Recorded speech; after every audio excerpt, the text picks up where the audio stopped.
Hello guys and welcome back to my channel, and today I'm going to show you how you can show Spotify on your lock screen in Android or iOS. So firstly, I will open up my Spotify account. Now for example, I will just play a simple song.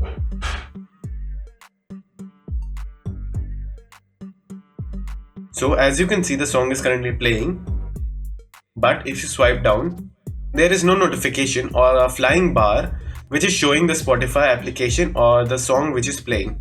If you go to the lock screen, there's also no notifications and flying pop-ups on the lock screen as well. So now what you have to do is simply unlock your phone, pause the music and close the Spotify application.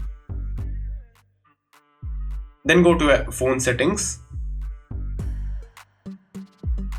and then scroll down until you find notifications.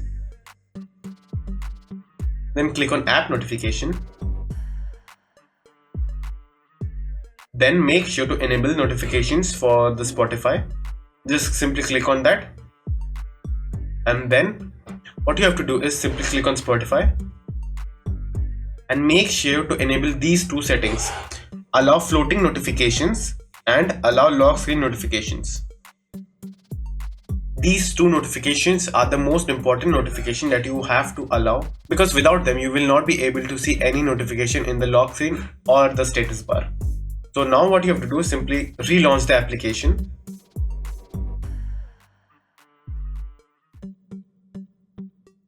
And now if I again play the song, and now as you can see, the song is now playing, and now there should be a floating notification in the status bar, and there is, and as well as in the lock screen too. So as you can see, it is in the lock screen as well. So that's it. Thank you for watching, and do like and subscribe to my channel, and take care.